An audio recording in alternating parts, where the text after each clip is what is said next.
Nous sommes avec la Selfwoman, élue meilleur chef d'entreprise de l'année 2023 par le magazine Fortuna.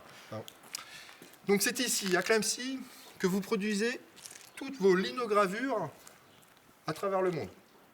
C'est ici aussi que vous avez eu l'intuition de surfer sur la vague nostalgie ouvrière pour redynamiser l'économie locale.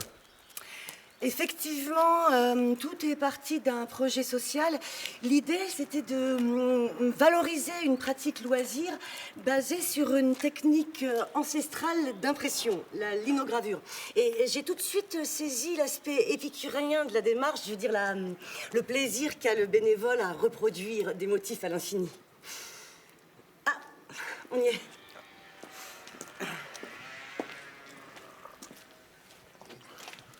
C'est bon? Donc, attention.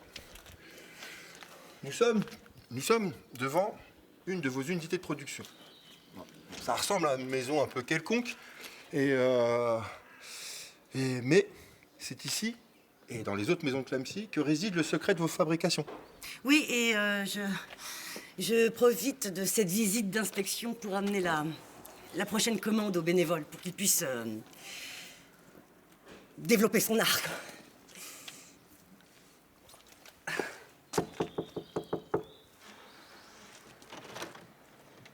Bonjour Vincent. Bonjour madame, qui me vaut la visite? Je viens avec un reporter qui fait Bonjour.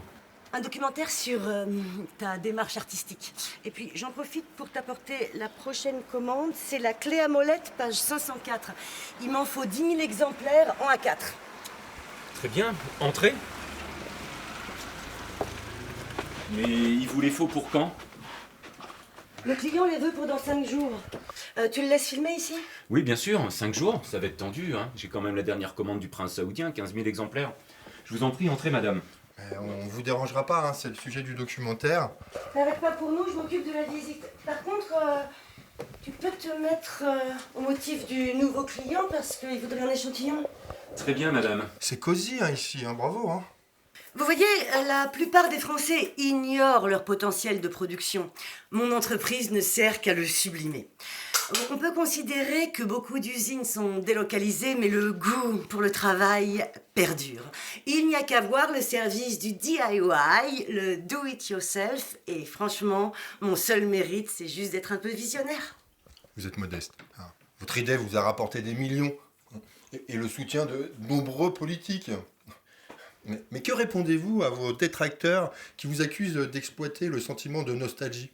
Oui, bon, certes, mes produits sont des images du passé, mais il faut voir aussi que nous répétons les conditions de travail de l'époque à l'identique. 54 heures de travail par semaine, pas de congés payés, discrimination de race et de genre. En fait, elle est où ta fille? Ma fille, elle s'est planté un outil dans la main en faisant une gravure. J'ai dû le renvoyer à l'école. Elle mettait du sang partout. Justement, vous ne trouvez pas un peu radical d'utiliser les bénévoles pour reproduire une époque industrielle? Bah, écoutez, il y a bien des bénévoles qui rejouent tous les week-ends les campagnes de Napoléon. Et ces restitutions sont bien plus mortelles que ma restauration de l'âge d'or industriel. Au lieu de se prendre une balle, ils gagnent le goût d'entreprendre. Au fait, tu l'as toujours ton sous-traitant ukrainien? Oui, Igor, il est dans l'atelier d'emballage, vous pouvez aller le voir.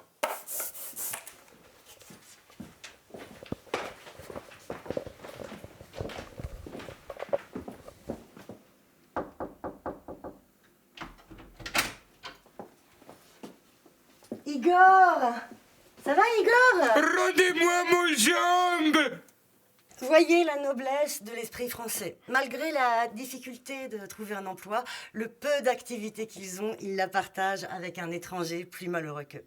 Bon, c'est pas tout ça, mais j'ai rendez-vous à l'école maternelle de Clamecy, avec laquelle nous avons un partenariat pour produire des cendriers en pâte à sel biodégradables. Allons-y.